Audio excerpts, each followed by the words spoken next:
Hello, my fellow introverts. Stacy here, your programming and test automation expert.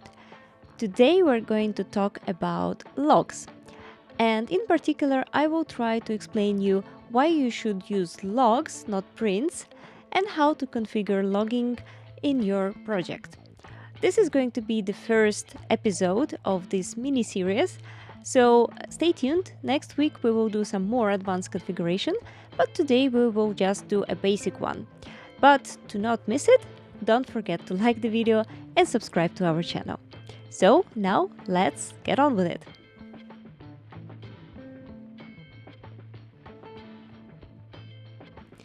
So, why cannot you just use prints in your application, but you have to use Logger? So mostly I would say because Logger provides you to do much more than just regular prints. Print works just with the output, so it's a good thing if you don't have an IDE and you have to run your code somewhere on a remote server and you want just to verify what is exactly happening with your code at the very moment. And print should not go into production code when you're sending something for review in a pull request. So this is considered a bad practice to leave those prints inside of your application. But with Logger, it's very good to actually put some logs into your application. I'm really surprised that in some projects there is no logging at all, and it's very strange because Logger really helps to debug the application when something fails, and let's say on production.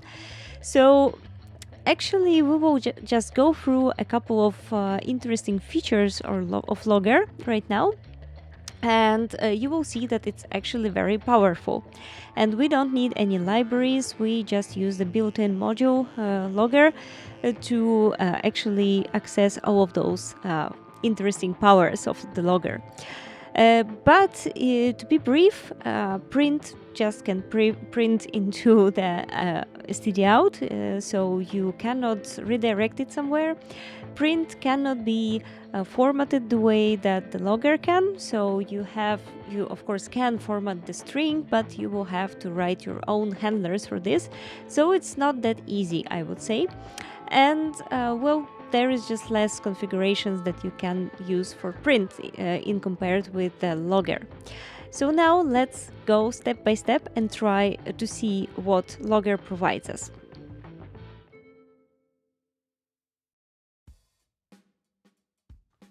So let's do some logging and see how it works.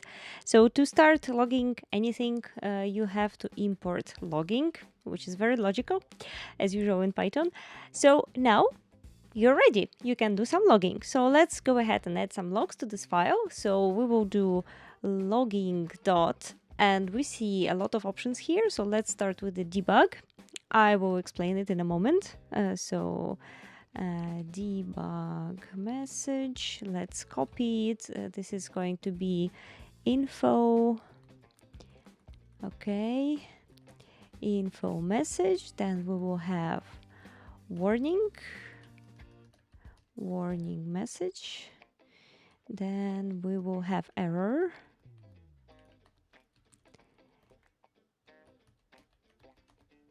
And we will have critical,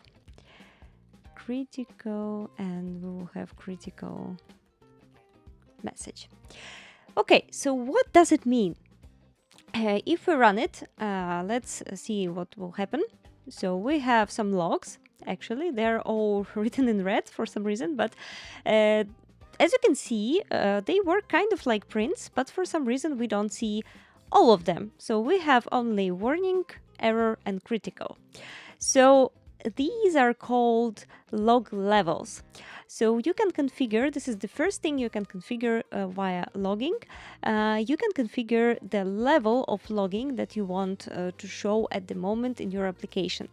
So the idea here is that you might have like really a lot of messages, and sometimes you just want to filter them. And some messages, they're like very crucial. So for example, in production, you would like to see error messages, you would like to see warning and criticals, maybe info, but you wouldn't want to see debug, because debug is supposed to be used somewhere locally for a development environment.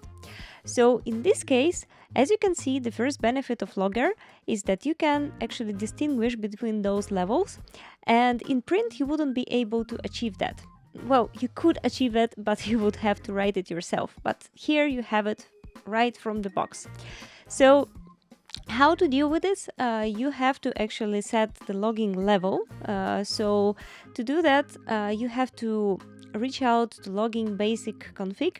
So you will have to do logging basic config, and here you have multiple options, as you can see, but we need level, and we can set up the level here. So if we put logging dot debug, let's say, let's try to run it again. And in this case, as you can see, we have all of them written down. If we set the logging, let's say, for critical, right, and run it again, then we will see only critical messages. So I can show you, I can make multiple ones. So let's see what will happen, and we can just put them in between, something like that, just, you know, just to be sure that it works the way it works. So you will see all of them, but you will not see the debug or info. So this is the first thing that you can actually configure in Logger, the levels.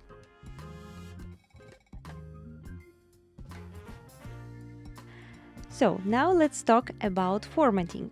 What is very cool, you can already see that in those logs that we have here, we already have critical, which is the log level. We have root. This is kind of a Logger name. By default, it's root. And we have our message. And let's say we just don't like these signs, and we don't want in this order. We want to add some timestamps for this. So let's say we have multiple different requests which we want to put into each log. So let's go ahead and try to do that. So we will also modify the basic config here, and we will need to use format. So format equals, and here we provide a string which defines how our formatting is going to look like. So this is going to be a little bit tricky, but it works this way. So you provide name. This is some name from Logger. So you have to actually write name here. The name will refer to this guy. So let's say we want the name, and we want the level as well. So we will do the same thing, level name, and we want our message. Don't forget about showing the messages, because of course we have to provide the message here as well. Okay, so we have the message, and we need S here and S here. Okay, let's try to run it and see what happens. And as you can see, we have root, critical with the pipe in between, then semicolon and critical message. Okay, so it works. Let's maybe change it to debug to see that it works for everything. Let's run it. And as you can see, we have a very nice looking log right now. What we could also do, we could actually add a timestamp. So the timestamp would be very good, because usually we need we want to see when this particular log was written down. So to actually write down the timestamp, let's add another pipe here, just to distinguish with this, and we will copy this guy, and here we have to write something like this, ASC time. And now let's try to run it. And here we go, we have nice looking timestamps. You can actually modify them as well if you don't like them. There are multiple ways of modifying them. I will leave a link in the description how to do that. But anyway, as you can see, this is a pretty powerful thing that you can actually format those logs of yours. So yeah, now let's speak about the name.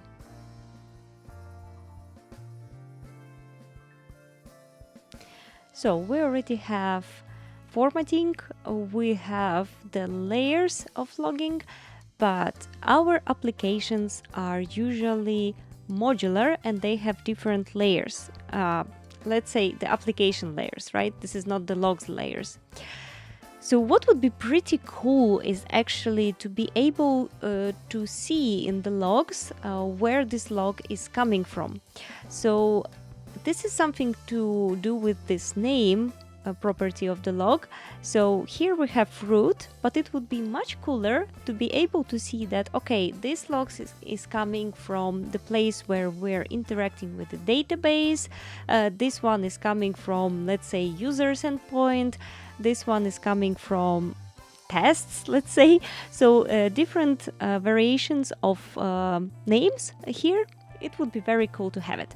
And of course, you can do it from the box. To do so, you will have to actually define another log. So we would do like this, logging get logger. And here, as you can see, PyCharm is helping us. We have to add a name. So let's go ahead and add, I don't know, my log or something like that. And now we need, instead of using logging directly, we have to use our newly created log. So let's go ahead and replace it here. And if we run it, here is our name. So it looks pretty much fine. So the next thing that we could actually do, because we're working in a single file here, we could actually create another file and assign another name to that file. So let's go. We have another file here. We also have logging, and as you can see, we are doing logging.debug and some log here. So let's go ahead and import this function. So we will do from another file import a function, and let's call it here a function. Let's run it. So here we go, we have root again, because these are separate files and well, this actually doesn't matter, but we're not using our log, which we defined here, but we're using just the logging object. But what is very cool, as you can see, the configuration of the logger, it's already applied. So what is very cool that you define a logging configuration in one file and then it's kind of getting propagated into different files. So this is pretty cool, but we want a name for this particular file because we want to see the name in the logger and see that the log is coming from this particular file. So we can do the similar thing. We could do log equals logging dot get logger, and instead of giving it a hard-coded name, we could actually do name here like this. And of course, we would need to use log here. Okay, so let's try to run it and see what happens. And as you can see, it looks very nice. We have my log, and then another file, which is perfectly right. And this is true. We have another file. A curiosity, if we put name here, just like that, and run this file. Question to you, what will happen? I guess you should know. If you ever used if name equals main, we get the main here. So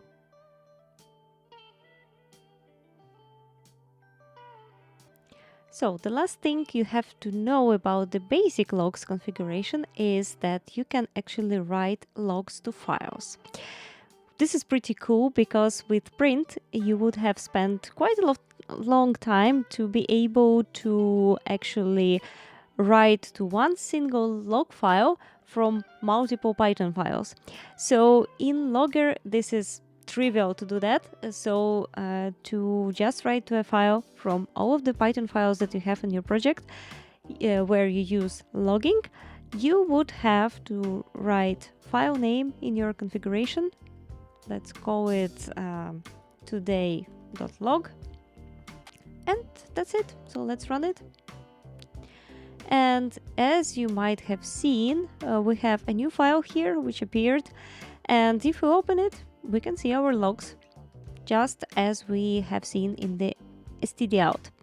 But if we look at the output, now we don't have anything here.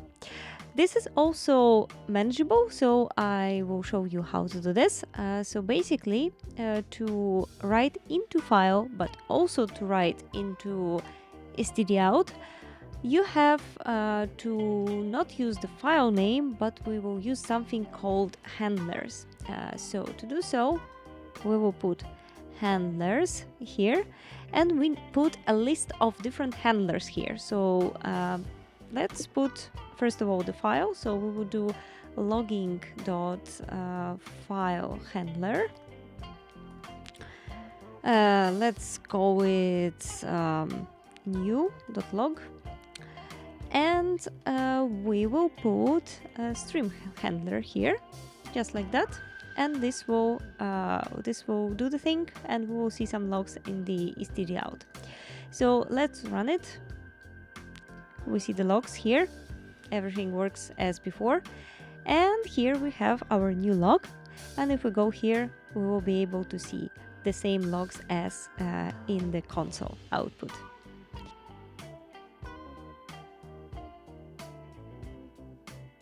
So what can I say? Logging in Python is amazing. It's very simple to use. You don't have to install any libraries. It's just built-in module into Python. So I actually have never seen any project which used logging and it was something not from the basic logger module built into Python. And I really advise you using Logger. This time we have seen the basic configuration, which is pretty much enough to actually use in a big scale project even. But next time we will see a bit different usage of Logger, and we will see how to make more advanced things with it. So stay tuned. I wish you a very happy coding, and I see you in 1 week.